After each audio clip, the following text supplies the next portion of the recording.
Olá pessoal, tudo bem? Meu nome é Erivelton, eu sou empreendedor digital. Antes de começar esse vídeo, eu queria que você, depois que assistir ele, clicasse no link que está abaixo da descrição, porque eu estou ensinando alguns amigos meus a fazer isso aqui que vocês estão vendo na tela. Eles estão começando a ganhar muito dinheiro pela internet através de vídeos no YouTube. Se você tiver interesse em saber como que faz isso, basta clicar embaixo aí que você vai ter todas as informações para começar, beleza? Valeu! Como organizar sua vida financeira? Gustavo Cerbasi.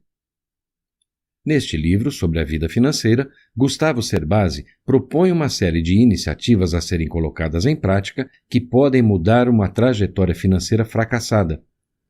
Com ideias práticas, inclusive aplicadas pelo próprio autor para obter suas conquistas pessoais, o livro é um manual que aborda de forma clara como organizar de uma vez por todas a sua vida financeira a ponto de colher frutos até a velhice. Se tempo é dinheiro, então prepare um tempo para aprender a ter controle do seu. Introdução. Qual a importância de organizar sua vida financeira? A resposta é fácil. Para que tenha maior controle sobre o seu dinheiro, mais clareza sobre suas escolhas e melhor produtividade no uso de sua renda. Quando você se sente financeiramente equilibrado, mesmo sem trabalhar sua organização financeira, talvez se pergunte se vale a pena colocar tanto tempo sob uma nova rotina de controles pessoais. Afinal, controlar as finanças exige tempo, e tempo é curto e tem grande valor nos dias de hoje. Baseado no conceito de tempo, será que vale a pena investir um recurso tão curto apenas para melhorar o sentimento de segurança? Será que uma melhor segurança nos dá prazer maior do que aquele que teria ao dedicar o tempo a atividades de lazer?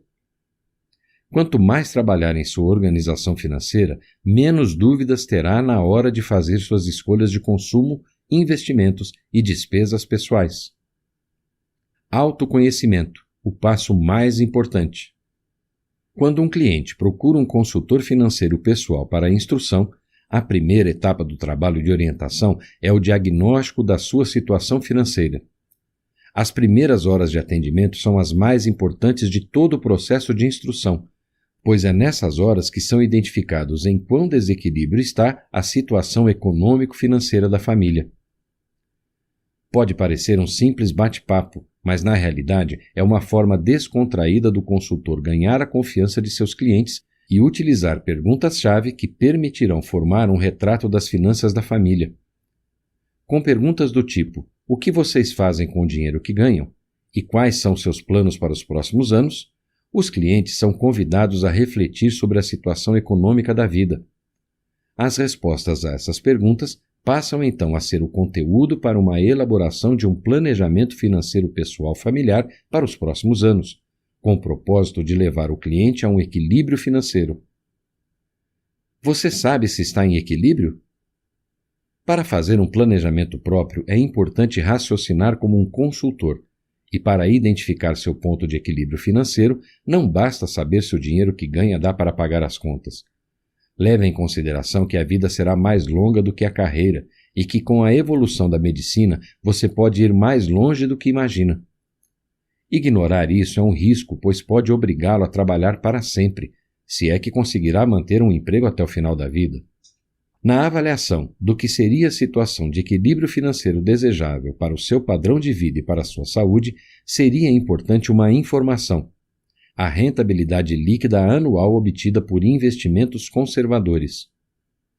Investimentos conservadores são aqueles em que seus recursos poupados só são resgatados após um longo prazo, pensando em segurança e rentabilidade com a clareza de ganhos, sem deixar de acompanhar a orientação dos especialistas.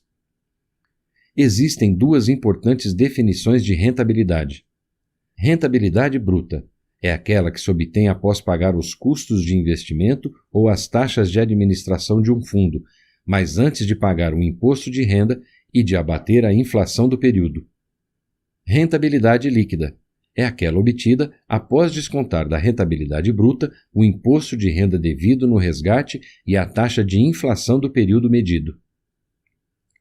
Os indicadores de sua situação patrimonial. Patrimônio Mínimo de Sobrevivência, PMS. O patrimônio mínimo de sobrevivência é aquele necessário para dar um rumo à sua vida em caso de desemprego, doença ou planos que não deram certo em sua vida de negócios. É essa reserva que usará até que volte ao normal.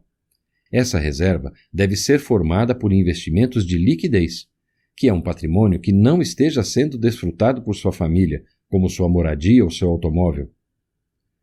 Patrimônio mínimo recomendado para sua segurança, PMR. Para estar financeiramente seguro, é necessário contar com reservas financeiras que permitam escolhas profissionais e pessoais sem elevar o dinheiro a um grau de importância maior do que os valores pessoais. Muitas pessoas evitam ousar em suas carreiras por medo de não conseguirem sustentar o padrão de vida da família em caso de erro nas escolhas profissionais. O chamado patrimônio mínimo recomendado para sua segurança, com o mesmo raciocínio adotado para o PMS, deve ser formado por investimentos de liquidez e não por itens de consumo da família. Patrimônio ideal para sua idade e situação de consumo, PI. Se tiver patrimônio ao menos equivalente ao PMR recomendado, você está fazendo o negócio certo, mas pode ser que não seja suficiente. Ao longo da carreira, é uma obrigação lutar pela construção de reservas financeiras suficientes para manter a família durante o período da aposentadoria. Por esse motivo, acredito que possa supor que as reservas financeiras ideais aos 50 anos devam ser maiores do que as que seriam recomendadas para uma pessoa de 30 anos. Patrimônio necessário para a independência financeira, PMIF.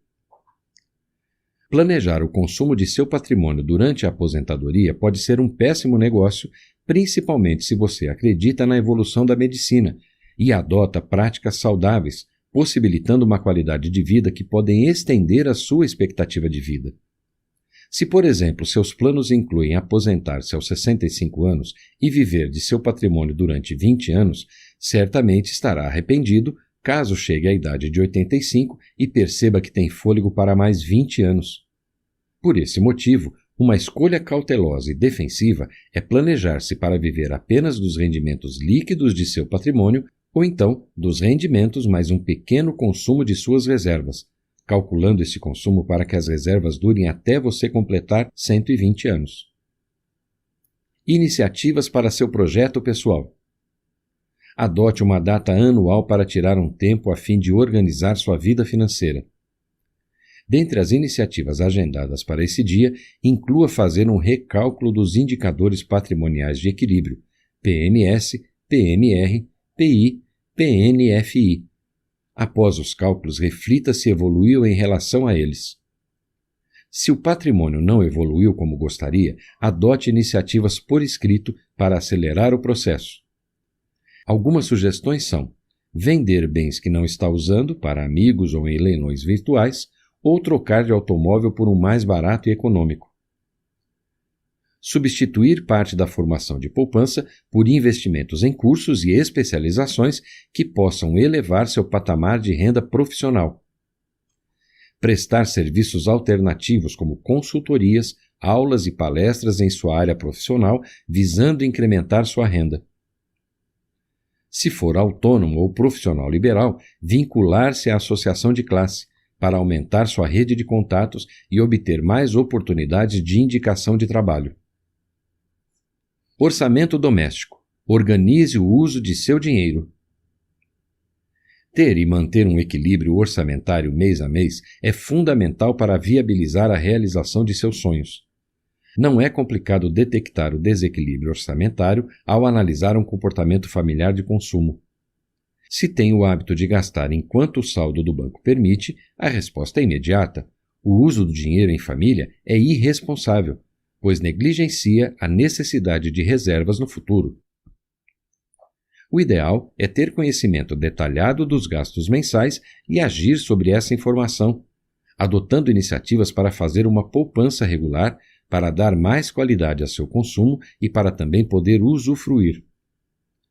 A forma mais simples de conseguir isso é lançar seus gastos em uma planilha mensal de orçamento doméstico e comparar esses gastos com os de outros meses e refletir sobre suas prioridades de consumo. Gastos menos prioritários devem ser trabalhados para serem reduzidos. A planilha pode ser feita em uma folha de papel ou para quem domina o uso da informática, em um programa de planilha eletrônica como o popular Excel. Isso facilita a comparação mês a mês. Formatar sua planilha de acordo com o tempo de controle mais adequado à sua frequência de recebimentos ou à sua necessidade de vigilância. Utilize seu orçamento com inteligência. Listar gastos por si só ajuda pouca coisa. A prática de um orçamento doméstico consiste em pelo menos 8 atividades. 1. Ter disciplina para anotar ou guardar comprovantes dos gastos. 2. Organizar os gastos para ter uma clara noção de seu padrão de consumo. 3. Comparar a evolução do padrão de consumo ao longo do tempo. 4. Refletir sobre a qualidade de suas escolhas. 5. Fazer alterações no padrão de consumo visando obter mais qualidade. 6. Policiar suas novas escolhas para garantir que sejam praticadas. 7. Estimar as consequências de suas escolhas, como o patrimônio ou a poupança formada ao final do ano. 8. Usar o orçamento atual como base para simular situações extremas, como perda da renda ou recebimento de um grande valor em dinheiro. Recomendações úteis para seu orçamento doméstico. É no começo do mês que se tem condições de controlar o dinheiro. Antes de começar o mês, estude o orçamento do mês que acaba de fechar e veja quais gastos quer mudar ou reduzir, colocando metas objetivas e por escrito. Para gastos variáveis, a regra é antecipar o padrão de consumo ao longo do ano, tomando como base o gasto do ano anterior. Procure sempre destinar uma verba para imprevistos. Cerca de 5% do valor de suas despesas mensais são suficientes. De acordo com Serbase, um critério para a base dos gastos imprevisíveis é usar a média de gastos extras não planejados nos últimos 3 meses. Quando pagar é um problema? Independentemente do motivo para o não pagamento, tenha em mente que todos os compromissos a pagar são resultados de escolhas feitas. Se escolheu contratar um serviço e não leu o contrato, entrou no financiamento sem ler todas as cláusulas, efetuou uma compra sem pensar nas consequências ou não teve tempo para se planejar, infelizmente não há nada a fazer a não ser pagar. A atitude mais sensata é dar um passo atrás, cortando o consumo ou vendendo algo para fazer caixa e honrar a dívida. Iniciativas para o seu projeto pessoal. Exercitar a montagem e a classificação das contas durante algumas semanas, a fim de tornar o orçamento doméstico um mapa fiel de suas finanças. Criar um ranking de gastos, de acordo com a contribuição destes para a qualidade de vida e a felicidade da família. Adotar objetivos de consumo de médio e longo prazos, fazendo as contas e determinando metas de economias mensais para realizar esses objetivos. Criar uma reserva de emergência para saques eventuais e para cobrir imprevistos. Adotar uma pasta, caixa de sapatos ou gaveta para arquivar provisoriamente comprovantes de gastos. Estabelecer a meta de poupar ao menos 10% da renda familiar. Criar um mapa das datas de vencimento das contas. Determinar mesadas para cada membro da família, visando cultivar hábitos e controles individuais. Criar um sistema de arquivo morto. No dia da faxina das contas, guarde as contas dos últimos 12 meses em envelopes e escreva "descartar após tal data". Criar uma pasta para arquivos de notas fiscais de bens duráveis. Criar uma pasta para arquivar comprovantes que possam ser utilizados na próxima declaração de imposto de renda. Declaração de imposto de renda, a hora da verdade. Quem não deve, não teme. Esse ditado pode ser trazido para o contexto da Declaração de Ajuste Anual de Imposto de Renda. Foi criada uma aura de terror em relação à prestação de contas, por vários fatores: informalidade nas relações de trabalho e nos contratos, prática generalizada de sonegação de impostos, temor de informar bens a governos ditatoriais e impunidade dos criminosos contra o fisco.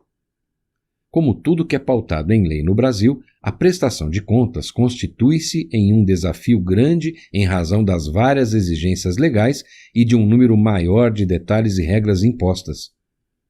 O volume de exigências assusta e leva a maioria das pessoas a contar com um contador ou com terceiros para efetuarem suas declarações. Na opinião de Cerbasi, é uma má escolha. O motivo está em aprender a técnica de prestar contas e em dominar melhor sua situação financeira.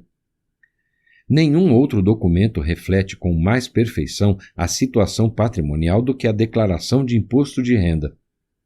Quando ela é feita por terceiros, não nos preocupamos em entender e perdemos a oportunidade de refletir sobre nossa evolução anual para adotar medidas para melhorar ao longo dos anos. Ao dominar sua declaração de ajuste anual de imposto de renda, encontrará mais oportunidades de reduzir o imposto a pagar ou de aumentar a restituição de imposto no ano seguinte.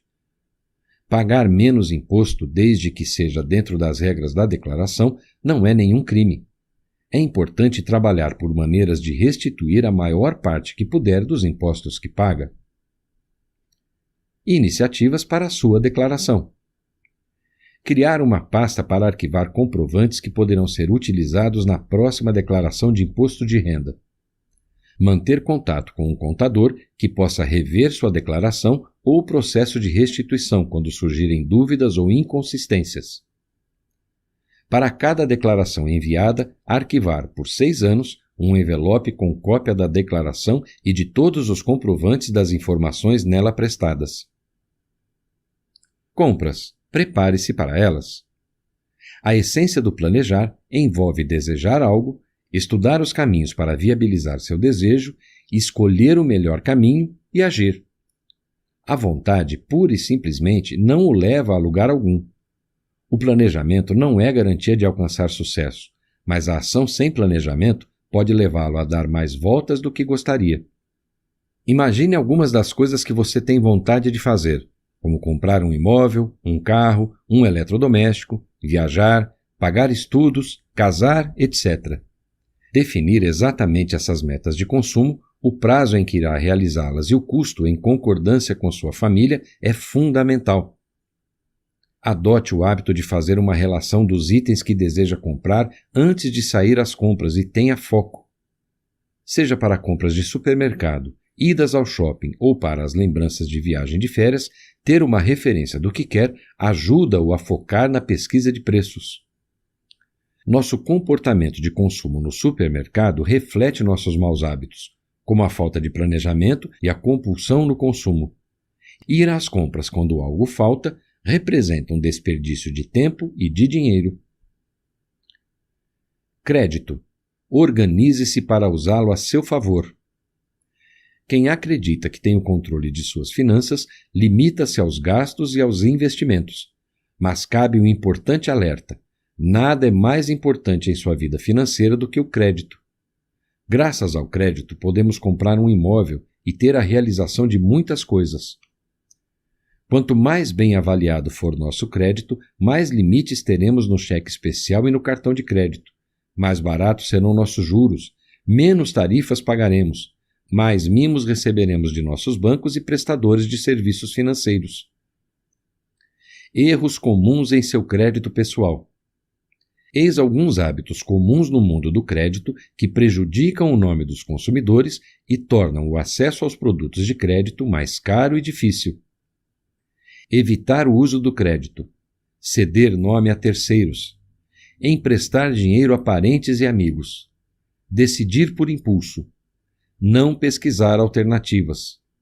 Não ler contratos. Desfrutar do cheque especial. Usar o crédito rotativo do cartão. Permitir o acúmulo de dívidas e esperar caducar uma dívida. Dívidas. Orientações para manter-se em equilíbrio. O desafio maior não está em perceber quando se passa do limite, mas sim em agir e corrigir o problema.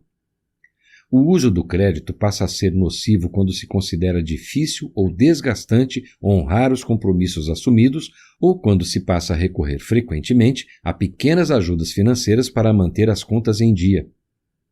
Se as contas já não estão em dia há muito tempo, a situação é considerada gravíssima e medidas devem ser tomadas para as finanças entrarem em equilíbrio. Segurança. Mais pessoas dependem de você. A partir do momento em que se conquista um grau razoável de equilíbrio nas finanças, que permite desfrutar de uma prazerosa sensação de segurança, estabilidade e bem-estar, a reação natural é se preocupar em manter esse padrão. E esse sentimento se fortalece nos casos em que há dependentes para sustentar. Por esse motivo, muitas famílias começam a poupar e a planejar o futuro a partir do momento em que seus provedores avançam em suas carreiras e ganham melhor. Isso é o que parece ser uma atitude sensata e coerente de acordo com princípios básicos das finanças pessoais, mas pode não perceber uma escolha mais relevante, que deve ser feita antes de se procurar garantir a preservação do futuro.